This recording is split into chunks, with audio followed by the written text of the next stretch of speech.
Today I'm here with one beautiful woman, gorgeous, glamorous, sparkling, and she happens to be a guest on worship party, and hopefully she's okay. So I know her to be SHENIKA. Clayton? Okay. So I would like to introduce her a little bit and then give us something. You tell us about yourself. That's it. I'm not going to talk for you. My name is SHENIKA. I'm from Jamaica. Perfect. The islands. I was raised in the church. I was always going to church. That's something like my grandma really enforces, going to church. Powerful. Yes, it really is. Like my grandma and my mom both didn't want me to get baptized. It was very much on your own. Like if you decide to give your life to God, that was going to be your choice. And I've gone back and forth with the church and questioning God and my beliefs. And it was really up to me to say, He is my God. And this is where I belong, and I'm going to walk the path of God. So that's a little bit about me, I guess. Oh, okay. Yeah, that's true. I mean, if she says that is true, because I've seen her. My first encounter with her was in Poland, right? Yeah, when we met. I think we met at a Bible studies discussion with the chaplain. Yeah, Poland. Yeah, but I mean, she was in a different unit. I mean, she had just arrived in the unit. She was and I saw you in church and you started talking, and she was like, answering wow. questions, some difficult questions. I was like, hey. Yeah, it really is, because it's tough when you have those hard questions and there's no right way to worship God and nobody's giving you like, here you go.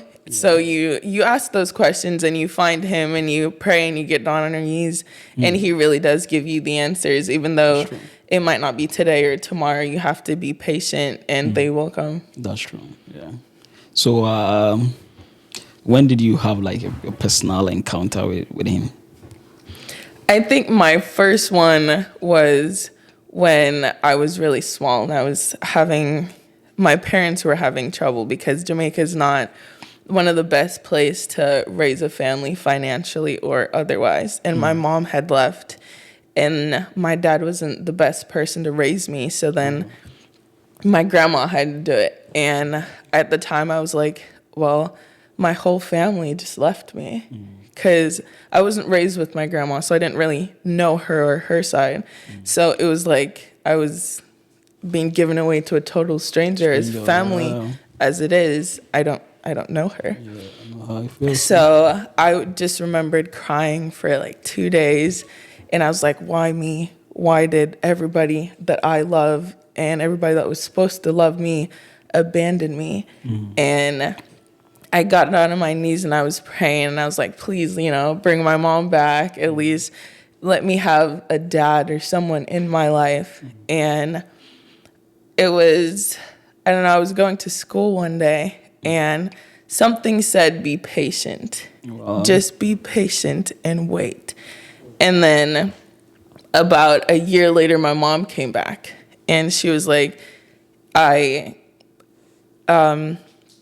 have made a house for myself. I've got a job for myself where I can support you beyond what you would ever dream, and I can give you opportunities that you would never experience at all. Wow. And then I came over and, I found that family, and it wasn't like a blood family. I found family and friends and family in the little things around me. And it really was like, just be patient. Wow. It's not going to happen today. It's not going to happen tomorrow. It takes time. But I'm still walking with you. I have not forgotten you. I'm still here, so. Wow. Okay, that's nice. Yeah, that's powerful. So let's talk about your educational background a little bit. Yeah. Yeah. So tell me about your educational background. So people want to know. My invisible guest.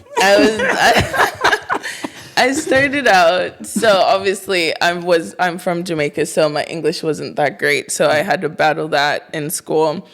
And then I got to high school and I was dual enrolled, so I did high school and college. And I accidentally got put in a class for aviation, so that's when that side took off, and I really stepped into that, and I got my private pilot's license, and then I So you're a pilot? I have my license to fly like single engined, so I can do that. And then later on, I went back to school and I got my associates in it's like general studies or general something like that. It was just like something to fill time. What was the school? I'm going to Maryland University. Oh, that's where you started with? I started at Embry-Riddle. Oh, okay. And then for the associates, it was at Maryland. Oh, okay. Yeah, so I've always been in school. And I just I like to learn. I don't like to feel stuck in one thing. So that's why it's not just like aviation. I like to have options. Maybe aviation is it's a very demanding field, especially for a female. So I like to be okay, it's time to walk away and do something else. And I have the option and the education to go do that. Do we need a private jet too? We need a private jet. Yeah, okay. So, okay, that's touching. So, let's go. Let's dive into it. Worship party. Worship party. Yeah, what do you think about worship party? So when you first brought the idea to me, obviously I'm not I'm not comfortable on the camera yet. So that's why you're hiding my invisible. I mean, when I take over, they'll see me, and we'll dive into some of those social problems or issues. My people wish to see you. They want to see you. But no, I think worship party is a great way to bring people back to God, because I think we have strayed so far from that.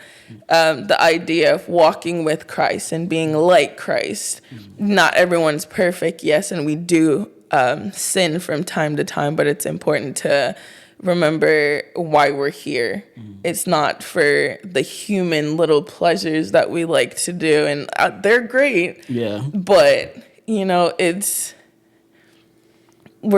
he brought us here for a reason, and we have to remember that and give him thanks and worship him. And it's just, I think we got a little confused in the shuffle of life and everything that's been going on. So I think this is a great way to bring people back. The lost ones. Yeah. And to keep educating the one that, they're in church or they're like me and they still have questions and they're still figuring it out. But yeah. Okay. So, what about your mom? Can you tell a little bit about your mom? What about my mom? I mean, we just want to know her a little bit. My mom. So I had really big dreams, and thankfully she's given me the opportunity to chase them. But my mom is.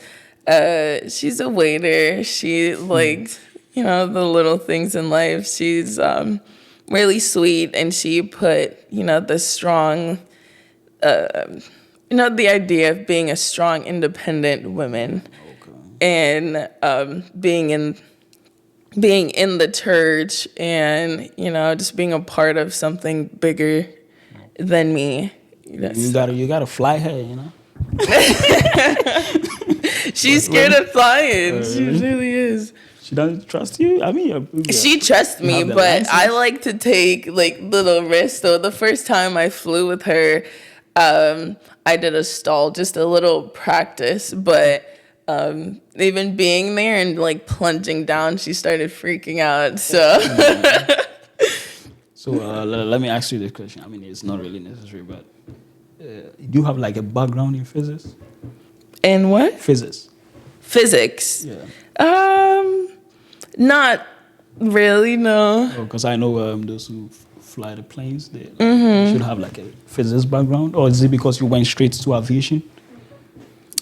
So it's not really like a background. We have some knowledge in the field. Like it was a requirement to go to the class and like pass the class, but it wasn't like I had to get a degree in physics in order to do that. Yeah. We just had to be aware of the things and what to look for and know what to recognize in ourselves to be like, okay, I'm not okay to do this today. You know, so. Okay. So I would like to ask you, what church do you attend? What's your church? Are you a Pentecostal? I am a Pentecostal. Sorry. Okay. Yeah. So I was in Germany before this, which is they're very Catholic. So, like in general, you've lived in Europe before. So it was difficult there to find a church that was Christian. And then I came here where we do have like a multitude of churches, but you have to find that one that feels like home, where God can really talk to you and it's not being overshadowed by everything else that's going on. And then I went to Pentecostal and like I really enjoyed it and I found a home there. Okay. So are you going to be worshiping with them like often? Yes, I will. I'll be there as often as I can be every Sunday, God willing. Okay. Yeah. Thank God. Okay. So, any final words? I think my final word will be to trust in God. Okay. Trust in God. Just trust in God and know that He has a plan, and life might get difficult, and you might stray off His path, but just remember that He's with you at all times. Is that part of your values? It is. It really is. Okay. All right. Thank you so much. Yeah. For coming. Worship Fari wish to see you each and every weekend. You will, and hopefully I'll take over the social. Exactly. That's what I'm looking for, man. Yeah. Okay. Thank you so much. Yeah.